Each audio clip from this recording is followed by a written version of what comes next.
Desamor, capítulo 7. Casa Blanca. Rick Blaine. Uma alcunha. Era tudo o que sabia dele. E já era qualquer coisa, porque Rick Blaine é o personagem de Bogart em Casa Blanca. E alguém que escolhe este nickname já está a revelar-se mesmo sem dizer nada.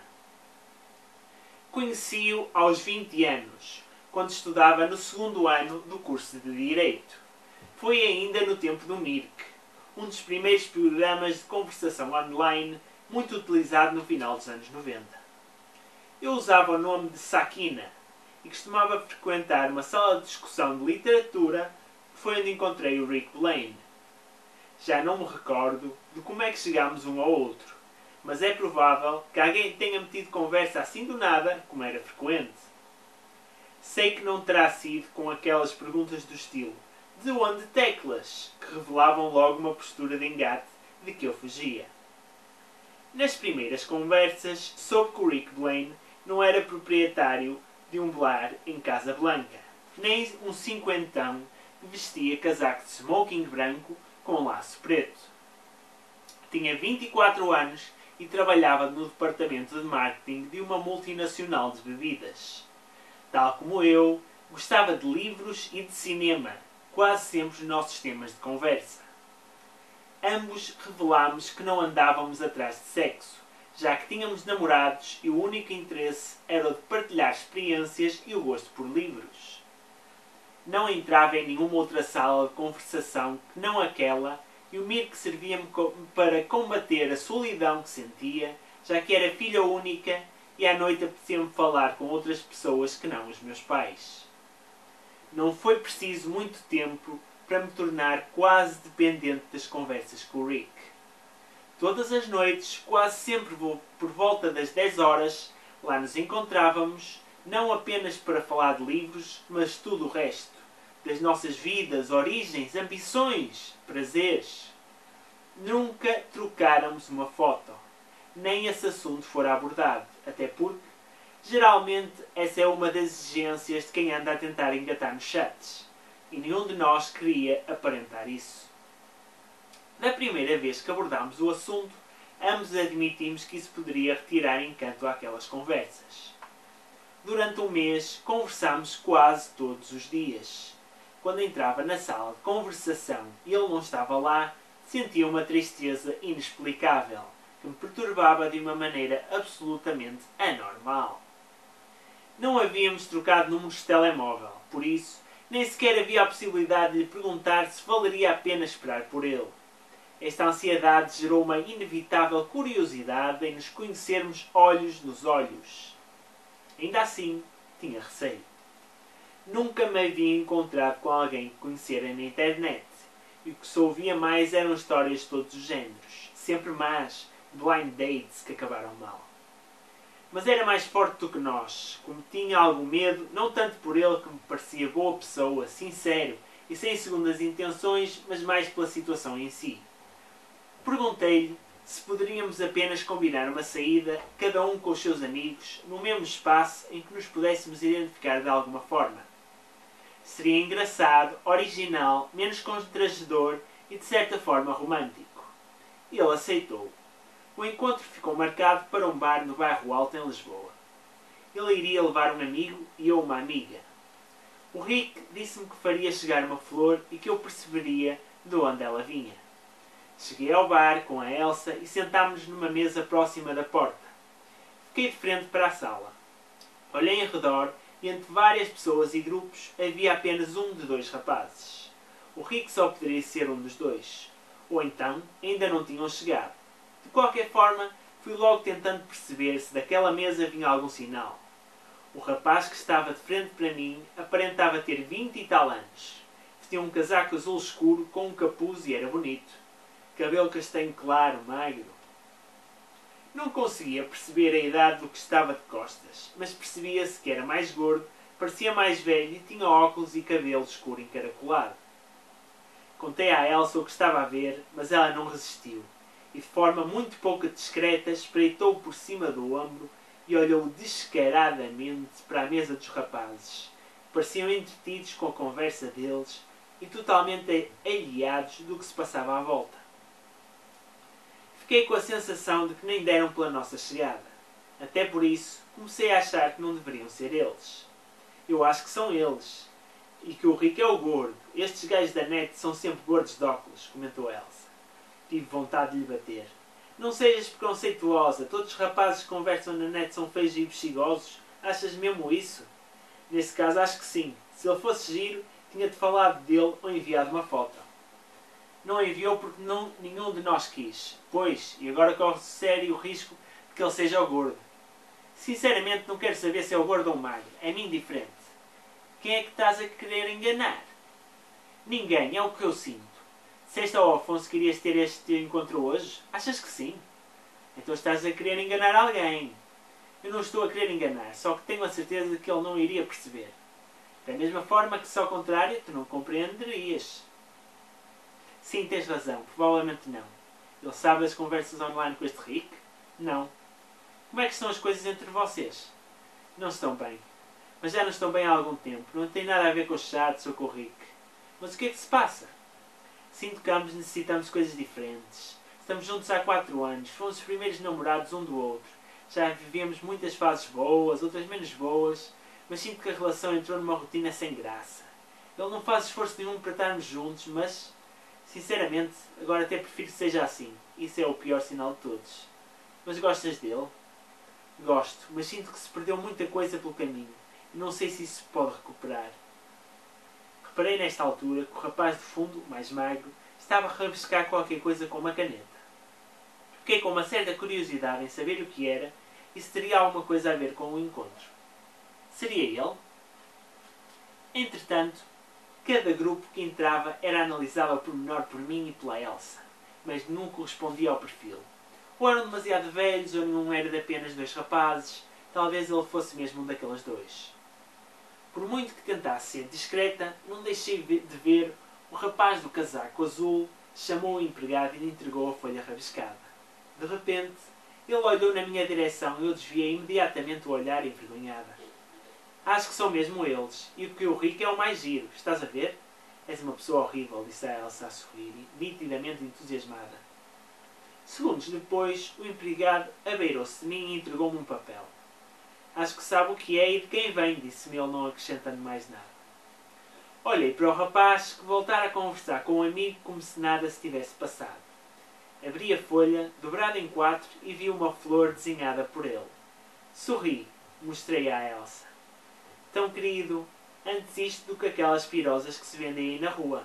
Foi a original. Estivemos mais meia hora no bar. Durante esse tempo, trocámos 2 ou 3 olhares, mas nenhum se revelou. Era o que tínhamos combinado e cumprimos.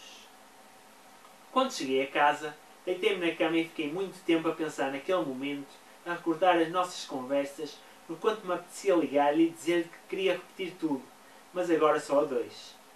Continuava sem saber o número de telefone dele. Não me pude ligar à internet já que era demasiado tarde e teria de estar a arrastar o cabo do telefone desde a entrada até ao meu quarto e iria fazer muito barulho. Ainda vivia com os meus pais, por isso tinha de ter estes cuidados. Deitei-me na esperança de adormecer depressa para que o dia seguinte chegasse mais cedo. Foram 20 longas horas até voltar a estar em frente ao computador e entrar na sala de conversação. Ele chegou quase ao mesmo tempo, ainda que não o tivéssemos combinado.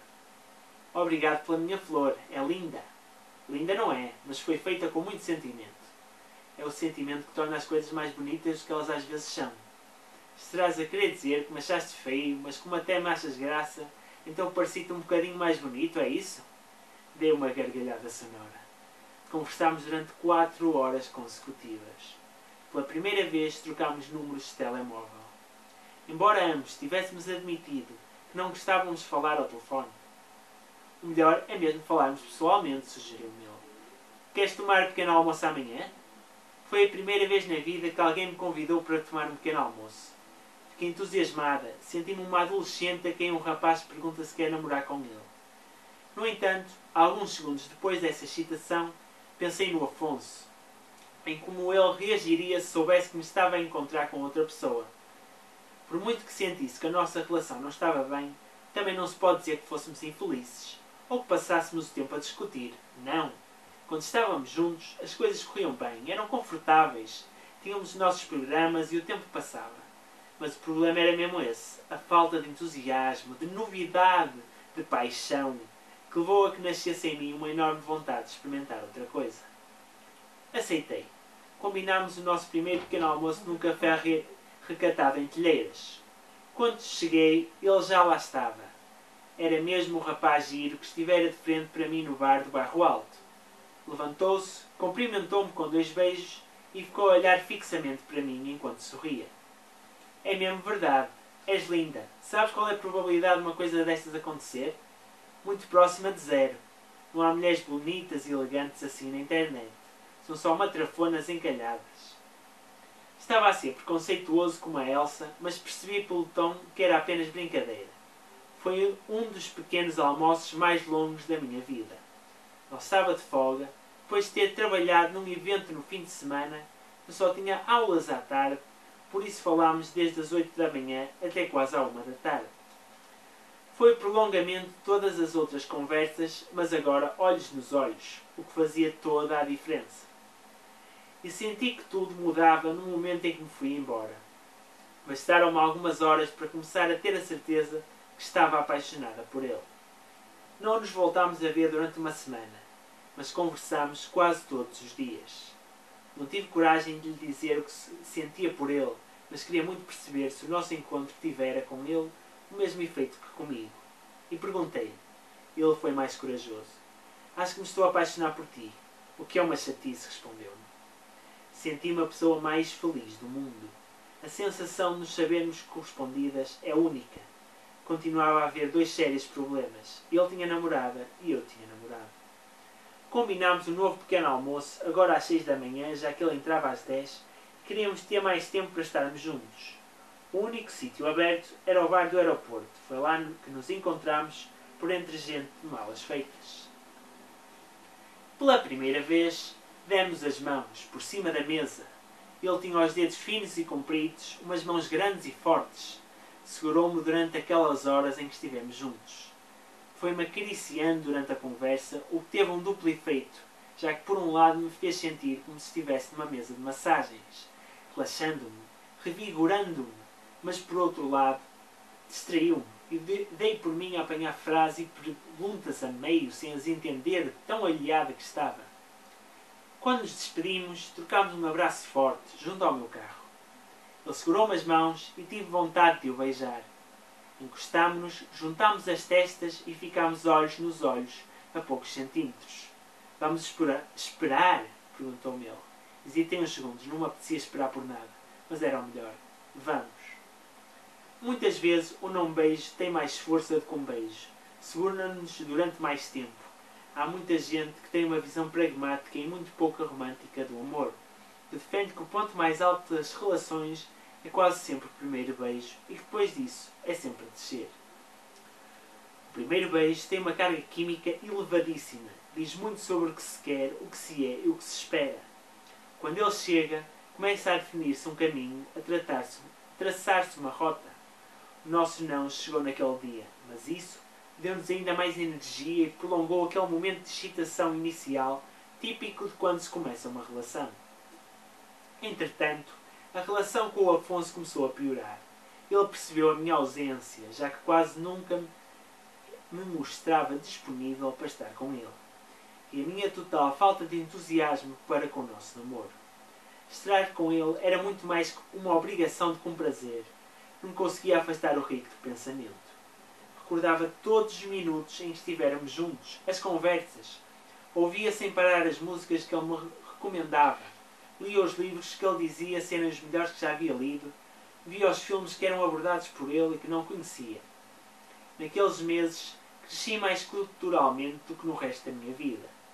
Ele puxava por mim, obrigava-me a ser melhor. Começámos a ler o mesmo jornal todas as manhãs, o Diário Económico, para o podermos discutir ao fim do dia. Sentia-me feliz, e essa felicidade só não era plena porque me continuava a pesar na consciência o facto de manter a relação com o Afonso. Um dia, perto da hora de jantar, o Rick ligou-me e disse que precisava de me ver. Perguntou-me se conseguia escapar de casa durante 2 horas. Disse aos meus pais que tinha de ir buscar uns apontamentos da faculdade à casa da Elsa e saí. Encontrámos-nos num largo em frente a uma igreja, não muito longe da minha casa.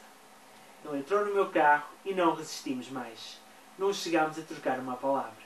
O Rick agarrou-me, puxou-me contra ele e beijou-me demoradamente, como se andasse a acumular o desejo nos últimos meses. Foi o melhor primeiro beijo da minha vida. Durante aquelas 2 horas não conversámos. Não quisemos saber de livros, de músicas, de problemas, nada. Quisemos beijos. Tocámos-nos, sentimos-nos de forma muito mais selvagem do que romântica. Se eu sentia que estava apaixonado por ti, agora tenho a certeza, disse-me ele. És a mulher que eu quero para a minha vida. Eu também estou apaixonada por ti e quero muito mais noites como esta. Vamos ter, mas primeiro quero resolver a minha vida. Amanhã vou ter uma conversa com a Raquel e dizer-lhe que quero terminar a relação. Não aguento mais viver assim, nem estar com ela quando sinto que estou apaixonado por outra pessoa. Fiquei muito feliz quando o ouvi dizer aquilo. Não só porque me gostava muito a ideia de saber que ele estava com outra pessoa, como era revelador de caráter e também de que eu era verdadeiramente importante para ele, ao ponto de o levar a mudar a vida. Eu também quero ter essa coragem, mas ainda não tenho. Não sei como é que hei de abordar o Afonso, é muito complicado. Eu sei que é, mas vais fazer o que o teu coração te disser para fazeres. Não quero que tenhas pressa, não tens de ter. Farás as coisas com tempo. Beijei-o novamente. Esperas por mim? Espero por ti. No dia seguinte, à noite, o Rick ligou-me novamente. Estava triste e perturbado. Tinha acabado de falar com a namorada e terminar a relação. Disse-me que foi das coisas mais difíceis que fez na vida. Que se fartou de chorar, que lhe custou imenso vê-la naquele sofrimento, mas que era o único caminho a seguir. E que seria muito pior e mais injusto manter uma relação dupla que o obrigaria a mentiras constantes e que nos encontrássemos às escondidas como se estivéssemos a fazer alguma coisa proibida. Apeteceu-me ir ter com ele, confortá-lo e dizer que tinha tomado a decisão correta. Mas a única coisa em que pensava era em como e quando iria eu fazer o mesmo. Até ao dia anterior nunca tinha pensado na melhor forma de terminar a relação com o Afonso. Estar com ele era quase um estado natural para mim, já que tinha sido o meu primeiro namorado e desde que me lembro de pensar em rapazes mais a sério, que o único que via era o Afonso. Já tínhamos a vida mais ou menos planeada. Ambos seríamos advogados, iríamos viver num apartamento com quintal e teríamos uma casa de férias junto à praia, onde nos refugiaríamos ao fim de semana. Filhos só depois dos 30, porque antes queríamos conhecer a Europa de carro e fazer uma grande viagem por vários países asiáticos. Há vários anos que falávamos destas coisas e pareciam quase metas definidas para as quais estávamos a trabalhar. O primeiro passo parecia ter sido dado, que era o de termos entrado na Faculdade de Direito. Os nossos pais eram visita de casa uns dos outros e partilhavam estes nossos projetos. Já ambos haviam dito que nos pagariam a viagem de carro pela Europa quando terminássemos o curso e que nos ajudariam com metade do valor do apartamento. O envolvimento era grande e a todos os níveis tornava muito mais complicada a decisão de terminar o relacionamento. Era um peso insuportável nos meus ombros. Nunca perguntei ao Rick se as coisas entre ele e a Raquel estavam neste ponto. Só sabia que namoravam há 7 anos e que ela ficava muitas vezes a dormir em casa dele, embora não vivessem juntos. Ele nunca me pareceu muito género de homem que sonha em casar, por isso acho que não teriam grandes planos a esse nível. De qualquer forma, 7 anos é muito tempo e tinha a certeza de que a decisão dele tinha sido muito difícil. Esta altura coincidiu com o início da minha época de exames na faculdade. Andava com pouca cabeça para estudar, por isso deixei muita matéria para os últimos dias, o que me obrigou a ficar fechada em casa, mergulhada nos calhamaços de direito. 4 dias depois de termos estado juntos e de nos termos beijado, o Rick ligou-me para saber se queria tomar pequeno almoço com ele no dia seguinte. Estava a morrer de saudades dele, mas não tinha muito tempo, já que tinha um exame marcado para as 9h30. Disse-lhe para ir ter a minha casa, que tinha um café mesmo por baixo onde nos poderíamos ver. Sabia que seria impossível trocarmos beijos até porque estaria por lá imensa gente que eu conhecia. Mas ao menos víamos-nos. O que já não acontecia há demasiado tempo e estava a começar a fazer-me mal. Desci para o café e ainda não eram 8 da manhã, a hora que havíamos combinado, e ele já lá estava. Só de o ver, senti-me logo dominada pela ansiedade. Pareceu-me tanto beijá-lo e abraçá-lo, mas tive de me controlar. Começou a fazer-me perguntas sobre os estudos, a matéria do exame, e voltou a surpreender-me com conhecimentos de direito que não lhe conhecia. Ainda brincou comigo, dizendo que o direito é mais senso comum e bom senso que outra coisa qualquer, desvalorizando a quantidade de matéria que tinha para estudar. Alguns minutos depois, olhei para a porta de entrada e devo ter mudado de cor, já que o Rico percebeu pela minha cara que alguma coisa se havia passado. O que foi? Estás bem? Eu mantinha os olhos presos na porta. O Afonso. O Rico espreitou por cima do ombro e viu um rapaz encaminhar-se para a mesa. Debruçou-se, deu-me um beijo na boca e ficou a olhar para o Rico. Senti-me sem forças, dominada pelo pânico. Este é o Afonso, um amigo meu, que me veio aqui trazer umas coisas, disse. Foi a primeira coisa que me saiu da boca. O Afonso estendeu uma mão ao Rico, que o cumprimentou. Olhei para o Rico e percebi que não estava bem. Parecia-me também ele assustado com o que nos estava a acontecer. O Afonso, por outro lado, agia com naturalidade, provavelmente por não fazer ideia do que se passava. Pousou os apontamentos que trazia para o exame. Ele era da minha turma, por isso também iria fazer o teste. Puxou uma cadeira e sentou-se no meio de nós. Então, estudaste tudo? Perguntou-me. Sim, quer dizer, acho que sim. Vamos ver. Respondi ainda sem discernimento. Bom, já tens tudo. Não precisas mais de mim, pois não? Perguntou-me o Rico. Vou deixar-vos aí a estudar, não vos quero incomodar. Ele voltou a apertar a mão ao Afonso, deu-me 2 beijos e saiu. Já sabia o que ia acontecer. Quem é mesmo este gajo? Questionou-me o Afonso mal o Rico saiu do café. É um amigo meu, veio-me só trazer umas fotocópias. Fotocópias de quê? Uns livros de direito, uns apontamentos. Mas é da faculdade? Não. É filho de uns amigos dos meus pais, inventei na hora. Porquê é que ele tem apontamentos de direito? Porque tirou o curso de direito. Meus pais é que disseram aos pais dele que eu estava em exames e eles disseram que o filho deles podia ajudar-me a emprestar-me apontamentos que tinha usado. O Afonso não pareceu muito convencido com a história que, criada do nada, até parecia bastante sólida. Felizmente, ele não pediu para lhe mostrar as coisas que o Rico me tinha emprestado, porque, sinceramente, não tinha ali nada que não fosse escrito com a minha letra. Depois do exame, enquanto voltava para casa, liguei ao Rico. Ele não me atendeu. Tentei novamente quando já estava em casa, mas nada. Depois do almoço, ele telefonou-me de volta. Então, como é que correu? Perguntou-me de forma seca, nada habitual nele. Bem, estás chateado com o que aconteceu? Silêncio. Foi um bocado mau, mas já passou. Felizmente que não houve chatice, disse eu, tentando desbloqueá-lo. Silêncio. Estás aí? Estou. O que foi? Tu achas que o que aconteceu hoje de manhã foi apenas um bocado mau? É isso? Eu não tive culpa. Claro que tiveste culpa e continuas a ter, disse-me irritado. Há quase uma semana que terminei a minha relação, porque não conseguia viver uma vida dupla, porque não o queria, porque respeitava e continuo a respeitar a Raquel. Mas sobretudo porque estou apaixonado por ti. O que é que tu fizeste? Alguma coisa?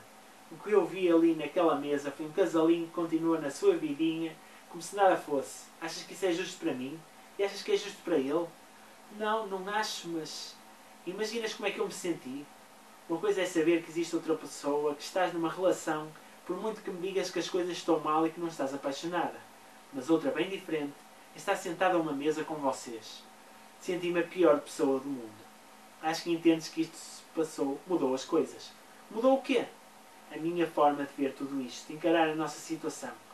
Acho que não devemos prolongar isto assim por mais tempo. Tens de fazer uma escolha.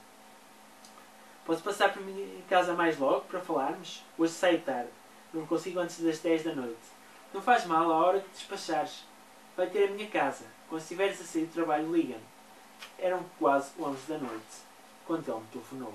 Poucos minutos depois, parou o carro à minha porta. Inventei uma desculpa qualquer para evitar as perguntas dos meus pais e desci. Ele estava encostado à porta do carro, com um ar nervoso. Achei melhor cumprimentá-lo com um beijo na cara. Podemos falar um bocado? Perguntei-lhe. Onde é que queres ir? Não me interessa, podemos ficar no carro. Entramos, ele desligou o motor, mas deixou o rádio ligado. Estava a dar uma música de Portishead que eu lhe havia recomendado e que ele adorava. Esta música é linda, disse ele, tentando acalorar o ambiente gelado entre nós. O que é que tens para me dizer? Que te adoro, que estou apaixonada por ti, que é contigo que eu quero ficar. Sabes que não basta dizer-me as coisas, é preciso que elas aconteçam. Há pouco mais de uma semana, quando conversámos sobre o que estávamos a viver, disseste que esperavas por mim, que não tinhas de ter pressa. O que é que mudou? Mudou tudo. Eu sou sozinho e nem consigo trabalhar. Ou pensar. Só de imaginar que estás com outro gajo que se beijam que vão para a cama. Não entendes que isso dá cabo de mim? Não vamos para a cama há quase 3 semanas, se isso te preocupa assim tanto. Não me preocuparia se me estivesse a lixar para ti. E não estou. Passo a vida a ouvir as mulheres queixarem-se que os homens não querem assumir compromissos e agora estou aqui, aos teus pés, a dizer-te que a única coisa que quero é assumir um compromisso contigo. Ser teu namorado. E tu ages como se isso não valesse de nada. Como se fosse preferível manteres esta situação em que de um lado tens uma relação intensa, apaixonada, e do outro tens um namoradinho que te dá conforto, estabilidade, que podes levar lá à casa, que é recebido pelos teus pais, como se fossem casados, que vão de férias para a casa dos papás dele. Acredito que isso seja mesmo muito confortável para ti. Não sejas injusto. Sabes bem que não é nada disso. Estava quase a chorar. Ele agarrou-me nos ombros e forçou-me a olhá-lo nos olhos. Estava enervado e com olheiras. Então ser corajosa e faz alguma coisa pela tua felicidade. Neste momento, ouvi baterem-me 3 vezes no vidro. Olhei para o lado e estava um vulto junto à minha porta. Espreitei pelo vidro e uma vez mais quase perdi os sentidos com o choque. Era o Afonso. Importas-te sair para conversar uma coisa contigo? Perguntou-me ele, numa voz rouca e abafada pelo vidro que nos separava. Olhei para o Rick, tinha a cabeça encostada ao volante, vencido pela desilusão. Tenho de ir. Vai. Adeus. Saí do carro e o Afonso pegou-me por uma mão e levou-me até ao dele. Ficara estacionado 10 metros mais à frente. Ouvi o motor do carro do Rick e vi-o depois a passar por mim. O Afonso abriu uma porta, ajudou-me a entrar e foi para o lugar do condutor. Olhou para mim furioso. Acho que chega de me fazer de idiota. Basta-me ser corno, não é? Tem calma, Afonso, não se passou nada. A sério, por favor. Peço que não me passe um atestado de burrice. Também quer dizer qualquer coisa como isto não é o que parece. Claro que é o que parece. Achas que sou estúpido. Não sei ver as coisas. Que engulo as tuas desculpas para tudo e para nada. Agora percebo porque é que nunca te apetece fazer nada e de lá de novo estar comigo. Para ti é tudo chato. Se fosses com esse palhaço, se calhar já era muito divertido. Comecei a chorar de tantos nervos. Quem é o gajo? É um amigo meu. Chega, claro que não é um amigo. É um gajo que te anda a comer. Os amigos não se comem uns aos outros. Por isso para com essa merda do é um amigo. Há quanto tempo é que isso dura? Como é que se conheceram? Responde-me, porra! Não consegui. Nunca me sentira tão nervosa e triste ao mesmo tempo. Só me apetecia fugir dali, desaparecer, apagar aquele momento da minha vida. Para, Afonso, por favor, para! Ele calou-se e olhou em frente, também com os olhos marejados de lágrimas. Diz-me só uma coisa, é o mais importante para mim, ainda me amas? Não consigo estar aqui, Afonso, não quero falar, deixa-me ir para casa, por favor, amanhã falamos. Pedi, enquanto limpava a cara com a manga do casaco, já molhada e suja de maquilhagem.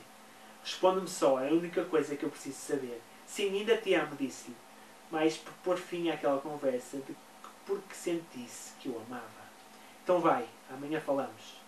Saí do carro e corri para a porta do meu prédio. Entrei e fiquei sentada nos degraus durante quase meia hora a chorar, sem saber o que fazer, tentando recompor-me. Subi depois, já mais calma, mas com a cabeça cheia de dúvidas. A única certeza que tinha era de que a minha vida não podia continuar assim. Mal cheguei ao quarto, liguei ao Rick, mas ele tinha o telemóvel desligado. Deixei-lhe uma mensagem a pedir-lhe para me telefonar assim que pudesse. Deitei-me perto das 2 da manhã e ele não ligou. Quando já estava de luz apagada, mas ainda longe de adormecer, recebi uma mensagem escrita. Agarrei imediatamente no telefone com as mãos trêmulas. Era do Afonso. Não te esqueças de que és a mulher da minha vida. De que um dia nos vamos casar, morar num apartamento com quintal, comprar uma casa de férias junto à praia e envelhecer de mãos dadas. Amo-te. E quem ama, sabe esquecer e perdoar. Se por várias vezes tinha sentido força para terminar o relacionamento com o Afonso, naquele momento tive a certeza que não seria capaz. Pensei mais no quanto me gostaria fazê-lo sofrer se acabasse com tudo.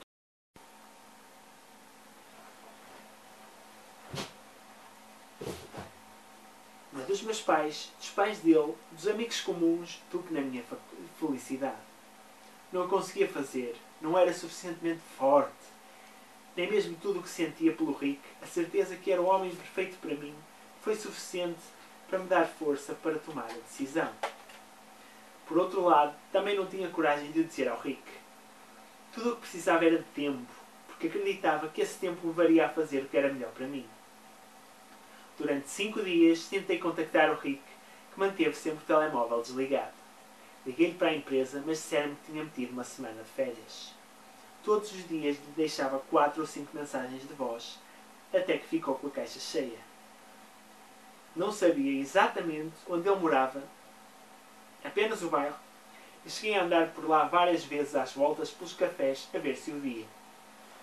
Corri todos os sítios que ele dizia adorar e onde me contava que ia várias vezes, mas não o encontrei. Entretanto, voltei a estar com o Afonso, que me disse que não queria falar novamente do que acontecera, desde que eu lhe prometesse que tinha terminado e que não mais contactaria com aquela pessoa. Não pude fazer outra coisa que não mentir-lhe e dizer-lhe que sim, que havia terminado. Na minha cabeça não tinha, no meu coração também não. Estava cheia de saudades dele, e naqueles dias em que não soube onde estava, em que não conversámos, não partilhámos nada, em que senti que o estava a perder, fui muito mais triste, infeliz, sem graça. As coisas com o Afonso voltaram ao de sempre, ou seja, à rotina. Nem aquela situação foi suficiente para que ele se assustasse e percebesse que estava a fazer qualquer coisa de errado. Mas, ao não ter tido coragem para terminar a relação, era esta a vida que eu escolhia. Ao fim de uma semana, recebi uma chamada no telemóvel. Era o Rick. Perguntou-me se nos poderíamos encontrar para falar, que seria breve. Fiz-lhe dezenas de perguntas de seguida, mas não me respondeu a nada. Voltou a perguntar-me se estava disponível para me encontrar com ele. Disse-lhe que sim. Encontrámos-nos no jardim zoológico. Quando o vi, senti o corpo a rejuvenescer.